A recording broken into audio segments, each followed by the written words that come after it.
Hey guys, I am Daisho, and I am here bringing you a live draft. And I'm actually not live. I don't know why I said live, but I'm bringing you a draft of some Magic. And this is something that me and my buddies do every once in a while, which is we all just get together and we do a Magic draft. And if you didn't know what a Magic draft was, it is basically each person. I mean, I explained it in my last video, but I know not everyone watches all my videos. So anyway, each person opens up a pack. You take one card out, you pass the rest to your left or to your right, depending on which round it is, and then you do that 2 more times. So then you end up getting pack passed to you from the right, and then anyway, you just basically get about 40-45 cards, and you use those cards to build a deck. So I decided to record one, and I'm trying to go through my reactions. I know that it's a little blurry, and that's my fault. I messed up setting on my camera. But after each pick, I'll do that. I'll show you the pick, and I'll be able to explain to you what my thought process was anyway. So anyway, my first pick was Geralf's Messenger, or Gerald as I like to call him. And Gerald's a pretty good first pick because A, he's worth about $5-6, so it's definitely getting some value. B, he's kind of runnable. He's a 3 black for a 3/2 when he enters the battlefield tapped. When it enters the battlefield, an opponent loses 2 life, and it has Undying, so then it comes back, and then they lose another 2 life. So when you play that guy, you're pretty much guaranteeing that your opponent's going to lose 4 life, and you're getting a guy like a 3/2 and a 4/3.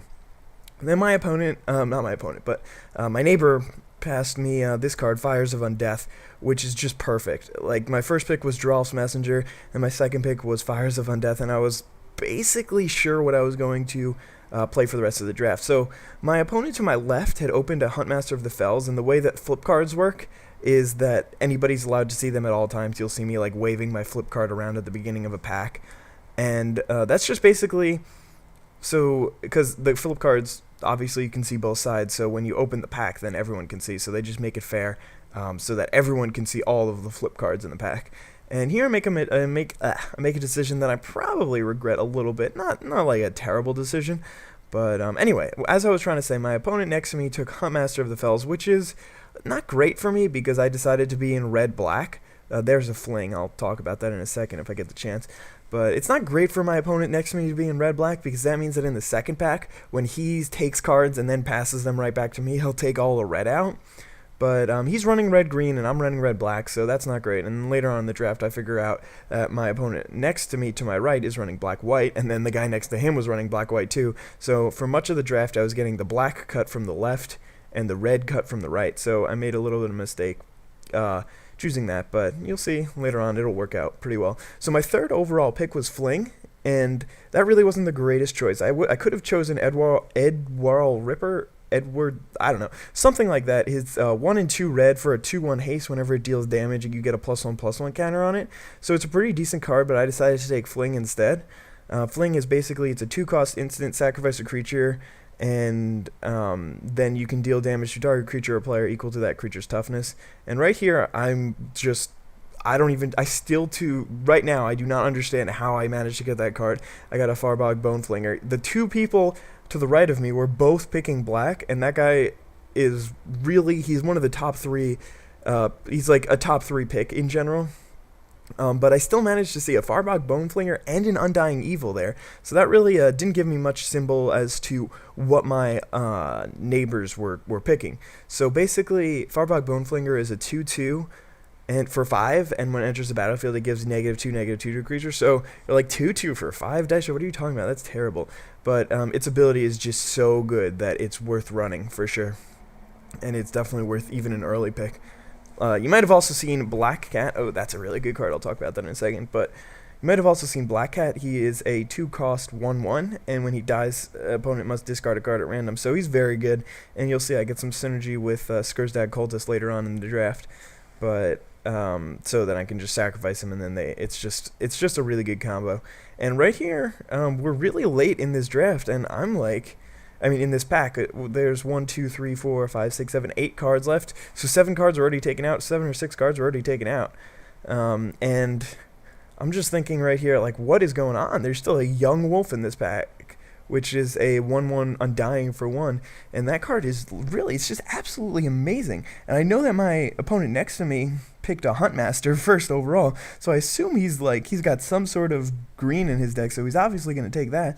But I kind of wanted the Stromkirk Noble. I figure that I can go for. I had mixed up the pack because I had put the Young Wolf in the front and I didn't want him to notice it, and it actually worked. I don't know. I think he just didn't notice how good it was. My opponent next to me on my left hasn't done so many Dark Ascension or Innistrad drafts yet, so he didn't realize, and I'm like, oh my god, there's an Amber Wolf in this pack. But anyway, I don't think he realized how good it was, so he didn't end up taking it. But what card did I just take that I wanted to talk about? Reek with Madness, I think, and Stromkirk Noble, Stromkirk Captain. God, I wish it was Stromkirk Noble. But Reek with Madness is really good. It's just a kill card. It's a 4-cost card that it says target creature deals damage equal to its power, to itself. So basically, it's just a kill card, and you'll see that that's a lot of what I was doing this draft. I was just taking red and black kill cards, so that worked out for me. But I'm really disappointed with my pick here, because I think I end up going with Highborn Ghoul. I was looking through my cards a little bit, because that's what I'm doing right here. I want to count how many creatures I have as opposed to how many removal spells I have. And like, it's not completely necessary. In general, in the first pack, you can just take whatever feels right. So I ended up taking the Highborn Ghoul. It's a 2 black, 2/1 Intimidate. You can pretty much take whatever you want in the first pack, and here's another interesting part of the draft that I will talk about if I get the chance. But anyway, in the first pack, you can pretty much choose whatever you do, and then in the next 2 packs, you can just fill in your gaps, make it synergistic.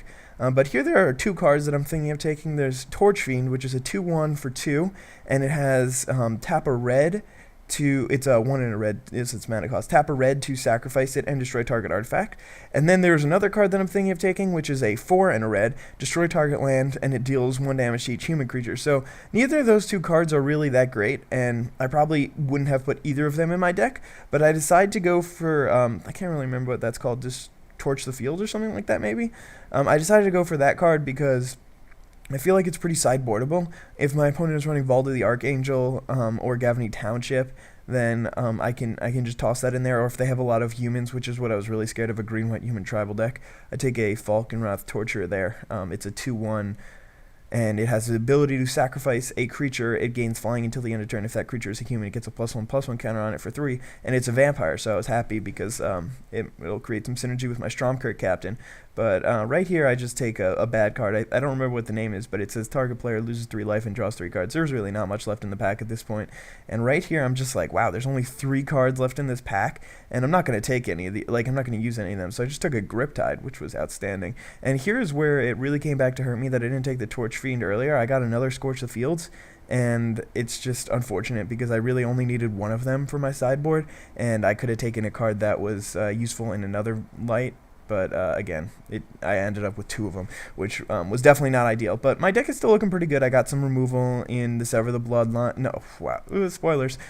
In the Fires of Undeath, I have Drolf's Messenger, and I have Reek with Madness. So I mean, the first pack was all right, but it wasn't really great. It's just a few cards in these next 2 packs that are just absolutely outstanding for me. I see 1 card right away in this pack, and it's if you guys can recognize the picture, it's a Brimstone Volley.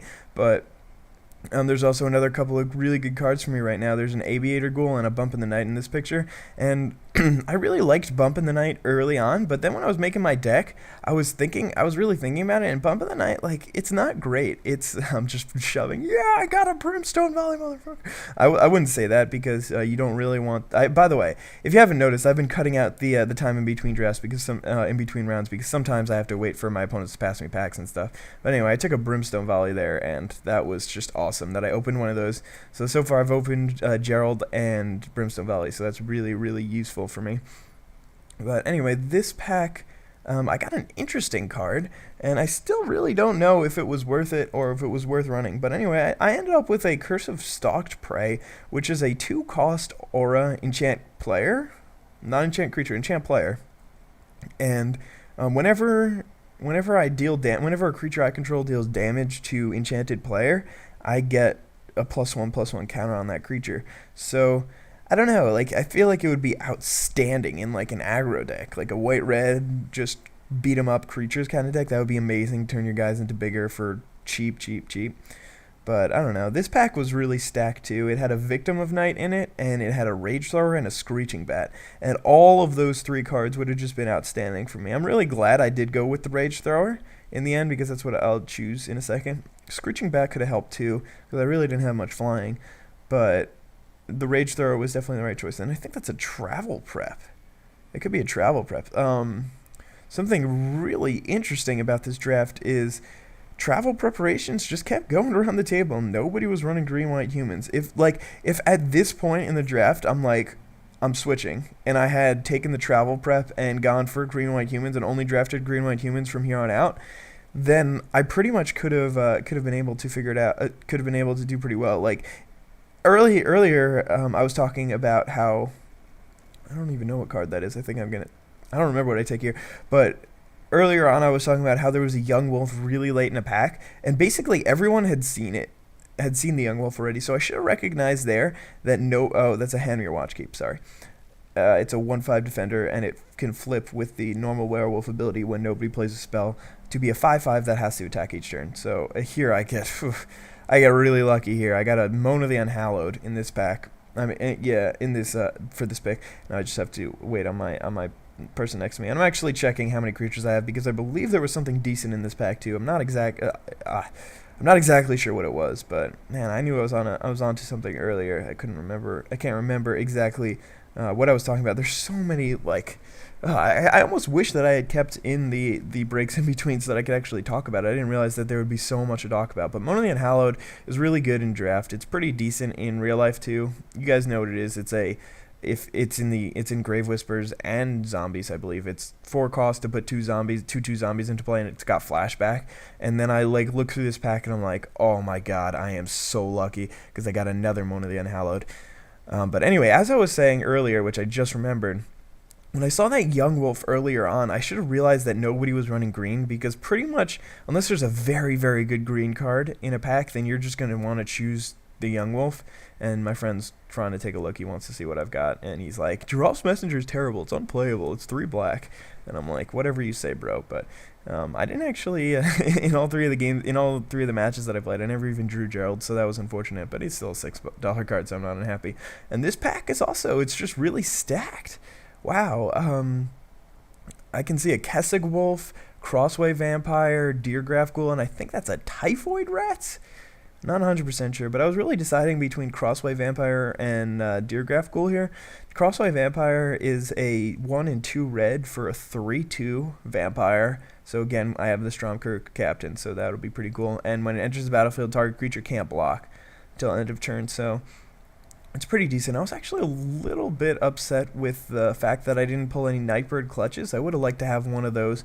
It basically is a 2-cost card that says 2 creatures can't block this turn, and then it has flashback for 4. So it's a really powerful card. It just basically makes your guys get in for free. So it's just absolutely nice.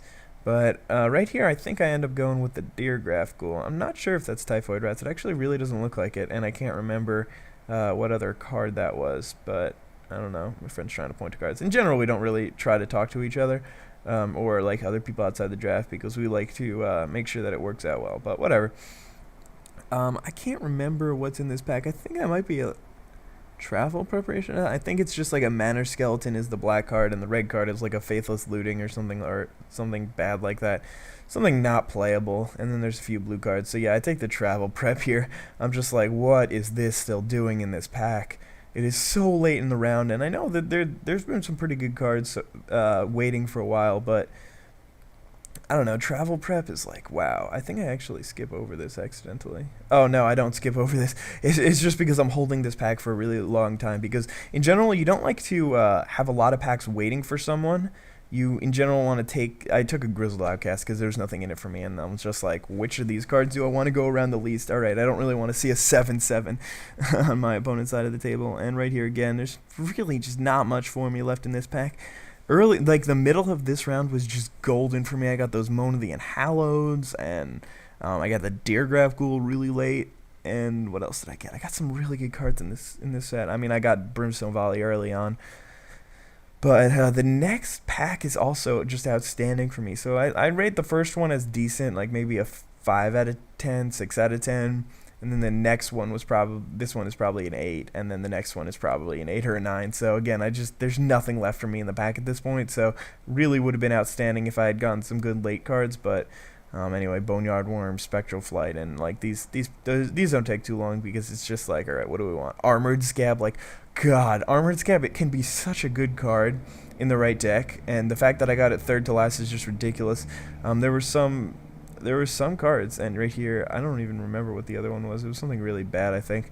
I hope it was something that I wasn't gonna run, because that 1/1 Beetle is not runnable at all. And then I got Ancient Grudge. Yeah, Ancient Grudge is actually not bad. I'd run Ancient Grudge if I needed to, if they had a really good artifact or something like that. But here I'm just flipping through my cards, and I think you're going to be able to see me struggle to open my next pack.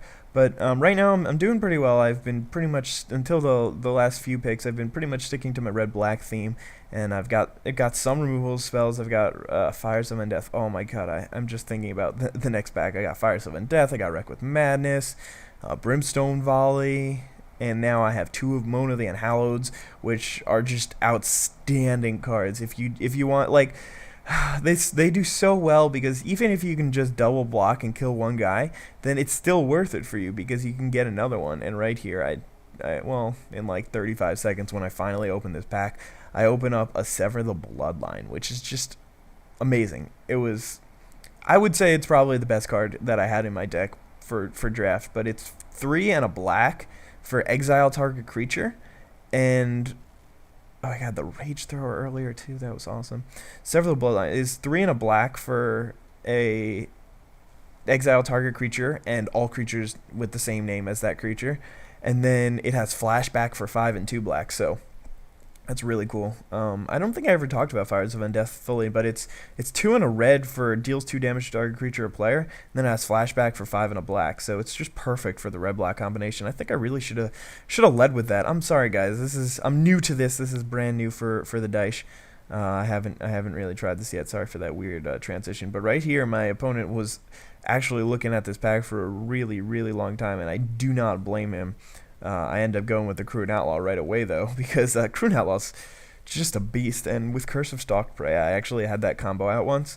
And basically, if he's on the other side, and he's a 3/3 double strike with Curse of Stalked Prey, and the first turn he swings in for 7, and then the next turn he swings in for 11. So I could potentially have won the game turn 5 at any point if I had a Deergraph Ghoul turn 1, Curse of Stalked Prey turn 2, and then that guy turn 3. And now here I get a Geist Flame, which is nice. Like, third pick, I think, is Geist Flame. And then look at this pack. I'm like, oh my god, there is another Geist Flame. There's a couple of decent cards in this pack.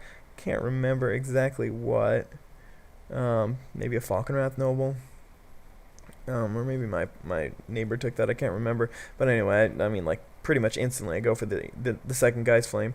And now my deck is starting to look pretty nice. I've got 2 Geist Flames, Fires of Undeath, Moan of the Unhallowed, and Sever the Bloodline, which all those cards have flashback.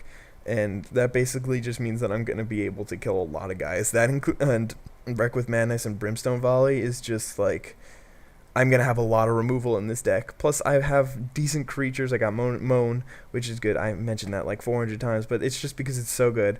What else do I have at this point? I've got Rage Thrower as a win condition. Gerald as a win condition. Here we're looking through the cards. Stromkirk Captain. It's got First Strike, which is cool. First Strike, really, Deergraph Ghoul there. Saw that.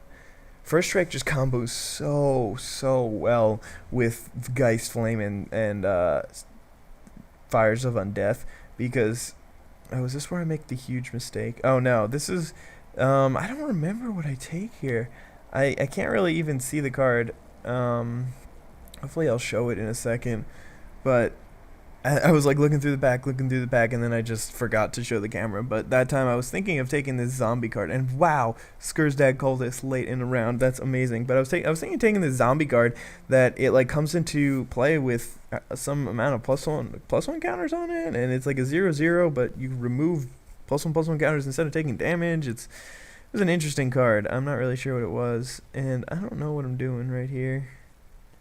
Just picking up cards.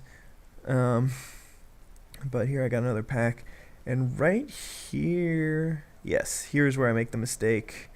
I have a choice between Stromkirk Patrol and Bump in the Night, and I had not made my decision yet that Bump is really just not such a great card. Like, it's not bad, because it basically is like a Lava Axe. It does 6 life for 7 damage, for 7 mana for 6 damage. So it's not like a terrible card, but it's not great. And I was really hoping to. And then Stromkirk Patrol is a 4 and a black for a 4/3, and whenever it deals damage, it gets a +1/+1 counter on it.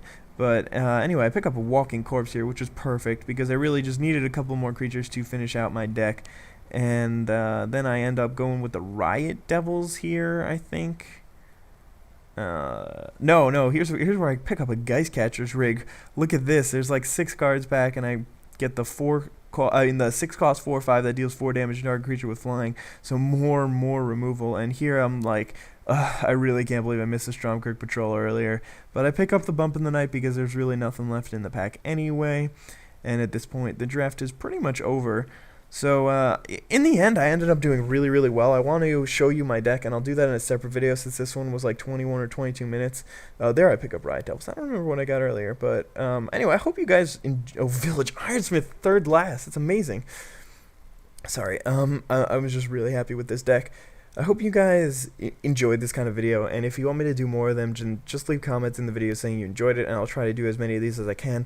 I tried to record games, but it didn't work out. My battery kept dying for my camera, so that really didn't happen. I ended up going 3-0 with this deck, and I'll show you what the deck looks like in a second, completely made, and then you can actually read the cards because I know it was a little difficult. So I know I definitely didn't do this perfectly the first time, but I will try to fix it for the next time, and then hopefully by the next time or the time afterwards, it'll be fine. But anyway, pick up a Manor Skeleton and then Frightful Derision or something like that. Hope you guys enjoyed. Have a nice day. Bye.